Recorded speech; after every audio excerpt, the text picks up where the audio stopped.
Soul Eater, my very first manga, my very first real big boy anime. I'm not fucking counting Dragon Ball Z or Naruto, but to this day I always look back and wonder what went wrong. You may be sitting there confused and think, what's wrong with Soul Eater? It's fine, it's great, it's amazing, but I would agree if we were talking about the manga or the original, but the anime and the sequel didn't really hit as hard and didn't have the same charm or the greatness as the OG. But why is that? And that, my dear lads, is the very question we talk about today as we break down the fall of Soul Eater. Let's talk about it. Before we start, of course, spoiler warning for the entire series, so if you haven't seen it or read the manga, click off, go check it out. Because even though it has its flaws, it's still one of my favorite series as a whole, and I think the watch is still very well worth it. Anyway, let's get into it. Before we start slandering one of my favorite series, let's talk about the rise and the good. And there are a lot of good. Starting with the manga. My god, what a manga. Atsushi Okubo, you absolute legend. Starting as 3 separate one-shots published by Square Enix until eventually being serialized into the Square Enix monthly Shonen Gana magazine, it ran from 2003 to 2013. The manga eventually, in 2008, was brought to America alongside the anime. Soul Eater became the 7th best-selling manga in 2008 with over 3 million copies sold, and by 2012 over 13 million copies. And the manga receives extremely well, getting multiple 7 out of 10s and receiving great reviews, with more criticism being on the fan service. Alongside that, the anime was released with stellar reviews praising the work on its unique style and its ability to be both dark and lively, and for most being simply cool, and eventually becoming a main staple for anime fans, and an amazing anime for non-anime watchers to get into. Soul Eater as a whole is just that though. It's cool. It's one of the coolest series out there. It remains to the day one of the coolest. Probably the coolest.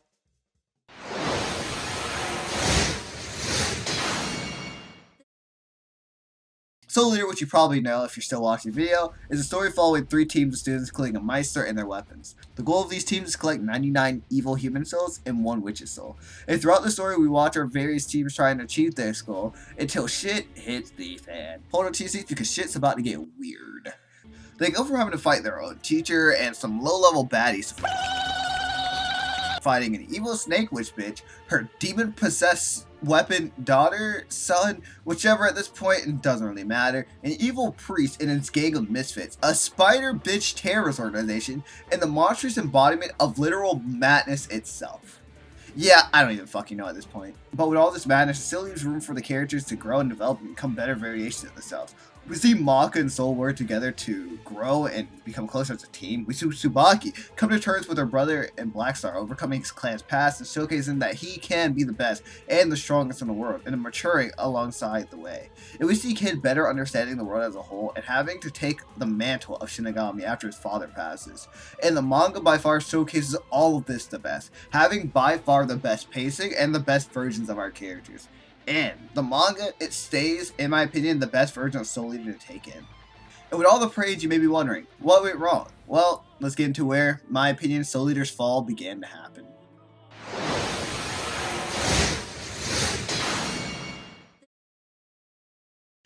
December 8th, 2008, Soul Eater episode 35, where things start to split. During the time Bones were releasing episodes weekly, it had finally caught up to the source material. So, with their weekly airing of new episodes, Bones had to start making their own story, and that's when it started to go downhill. The story began to follow a weird path with its own arcs, and it felt very rushed and didn't have the same feel as it had before. There are multiple aspects of the story that just didn't go well compared to the manga, or even the ones they put on their own didn't go well either. We missed out on some of the major character moments for our cast, and seemed to keep our protagonists from their full potential. Personally, I have 2 big gripes with the anime that I'll go into now. The first issue I have is the lack of a huge change in our characters. In the anime, it felt as if all of our characters just stayed who they were throughout the ending. Our characters stayed stagnant and didn't evolve as much as they did in their manga counterparts. In comparison, let's bring my 2 favorite characters, Blackstar and Kid. Blackstar in the manga goes through a fucking lot. He goes through an entire arc about finding himself and being the best. His biggest stalking factor to this claim is Mifune. Mifune is the first person to truly defeat Blackstar. This crushed his confidence and led Blackstar on a dangerous path. Blackstar then went on a mission, constantly being angry and challenging students to fight, and just being an absolute menace, to be fair. Even during this, challenging Death the Kid, in which during this fight we learned his confidence was swayed so much that he even lost his ability to attack with his soul wavelength, losing the fight. At the end of the fight, it's clear Blackstar lost his path. Tsubaki then takes Blackstar to her family's house for a little rest and to help get Blackstar back on his way. After betraying and her father claiming Black Star following the path of the demon, explaining he'll do anything to be strong, Tsubaki confronts him about it. Black Star then asks to speak to the will of the uncanny story. The will then shows Black Star what the true path of the demon is, that the path is murder and pain, all of it. Seeing this, Black Star realizes that's not the path he wants to take. He wants to go down the path of the warrior and fight not just for himself, but for the people who've fallen as well. And he then goes on to return back to the battlefield, but different, and ready to defeat Mifune for the path of the warrior, carrying both the regrets and the path of those who were defeated in this battle between two warriors. Black Star defeats Mifune, taking his life. But bruh, listen, damn, this shit is fucking flames. Like, just saying that shit, even though I might have fucked up or missed anything, holy cock and balls. Splendid ass writing. My god. The anime fucking failed so hard on this. Mifune doesn't die in the anime. Black Star doesn't have this whole revelation. The anime depiction of all this is just so fucking frail. It feels like nothing was sacrificed and no stakes were there. The difference in Black Star development is only a small part of what makes the anime feel lacking. Very asymmetrical as a whole. And speaking of which, let's talk about Death the Kid, whose whole life is based on that very thing. Well, the opposite. Symmetry. A perfect balance. Let's start from the jump.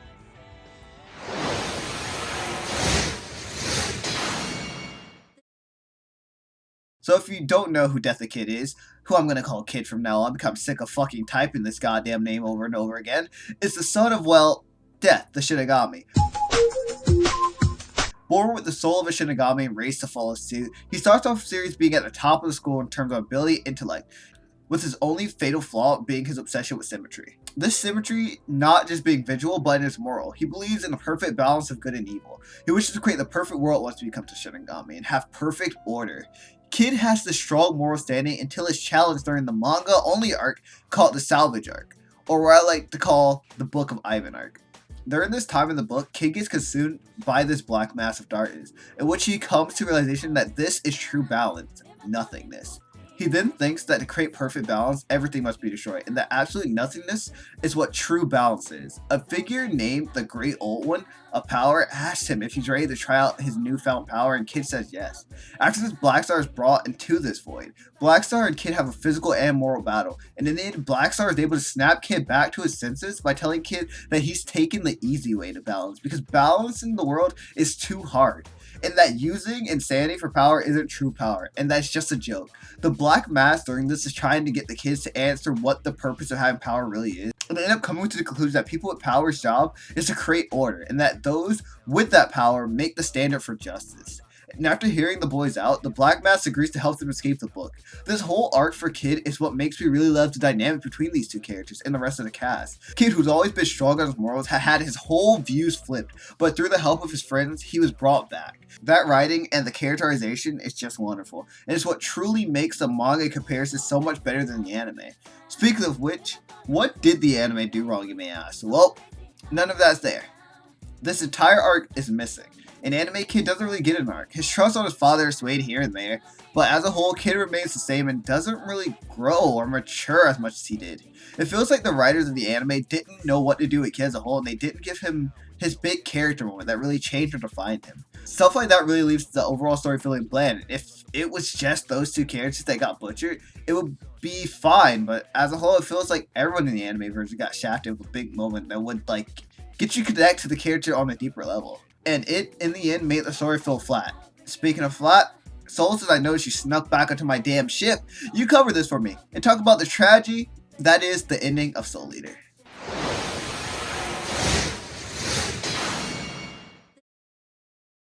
Thanks, I appreciate it. I'm gonna be honest with you, the ending of Soul Eater was rough. If you haven't seen already, spoiler warning of course, you have about maybe 5 seconds. Okay, you're gone? Cool. The ending of the animated version features our group of main characters taking on the Kishin in an ultimate battle where all of our characters work together to overcome the odds of the ultimate madness.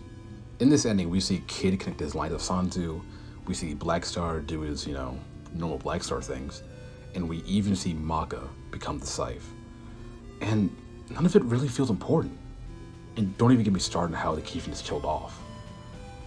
Maka used the power of courage to defeat him. Man, this ending as a whole feels shallow and very ass-pully. Nothing in this ending feels deserved or has the same weight or feeling that a finale should have. Our final moments with our characters feel very empty as a whole, and their character arcs don't feel fully complete. And comparing that to the manga's ending, it's just not that good. It's not an ending. Even the post-episode credits don't really set up much for the future. And with the lack of a serious change in our story, it feels as if something's missing, which it was. The manga has a completely different ending and a different path for each of our characters. In the final battle, it's not courage that beats the Kishin, but teamwork, strength, and growth of the group that took down the Kishin. And even with all the power that the team had, it took the help of Krona as well to not kill the Kishin, but to seal him in the moon.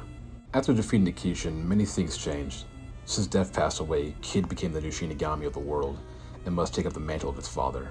Black Star goes on a training arc to defeat the Kishin on his own, if he's ever to return, as he's chosen the path of the warrior after taking Mifune's life. And Manga completed her goal of turning Soul into a death scythe, and how now her mission is to see Krona again. And at the end is seeing that all of our main characters are prepared for what happens next, and they all agree they won't let madness win next time. And man, that ending hits, bro. It leaves it open for a potential sequel, while also closing the book on many stories and arcs that we're focused on throughout the story. That's what the ending should be for a series, and not some random ass pull, or any lazy forcing of an ending for the story. The writer obviously had a full plan on what he wanted to do, but the anime studio obviously did not. And speaking of not, Sai, back to you.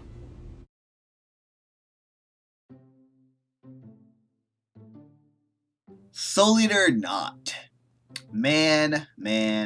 This is the part that I did not want to talk about. It's a show / anime that should not exist. It's not good. It's not worth my time. It's not Soul Eater. But what Soul Eater not is, it's a spin-off of Soul Eater that resides in the Soul Eater universe that focuses on other students that go to Death Academy. It's more of a slice of life story than the normal action-packed show / manga that we're used to. This wouldn't be an issue if it was, well, good, or if it was not Soul Eater.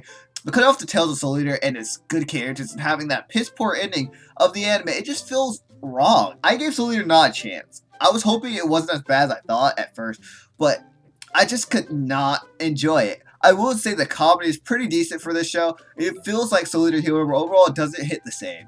And like I said, even for a slice of life comedy show, it's not really that good in comparison to others of the same genre. I would love to go over the show more in its own video, so if you guys want to see it, let me know by leaving a like and I'll consider it. But for now, I'll just leave it at this. Soul Eater not, it's not Soul Eater. Amen.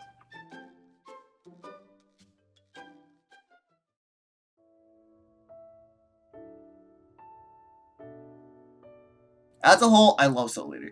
I know I bash or so quite a bit, and I may have come off as a Soul Eater hater, but no, Soul Eater will always be something I enjoy, will always be something I come back to. It was my first manga, my first real anime, my first fandom, but as with anything you love, there's going to be flaws. There's going to be a point where it just isn't as good anymore. Miniseries go through similar paths, and even so, we can enjoy the ride, sit back and relax, and remember the good times. Soul Eater's never going to come back, and that's okay. We have the manga, we have the show, and we have whatever the fuck Soul Eater not is. Anyway, I hope you guys all enjoyed, and that was the fall of Soul Eater. Thanks for watching.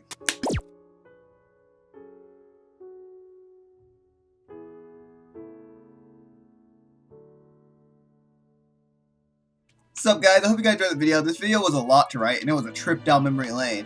I had to do a fuck ton of research to make sure I got all that shit right. But I hope you guys all enjoyed it. I appreciate the support, and I'll see you guys in the next one. Make sure to leave a like, and I'll see you guys later. Peace.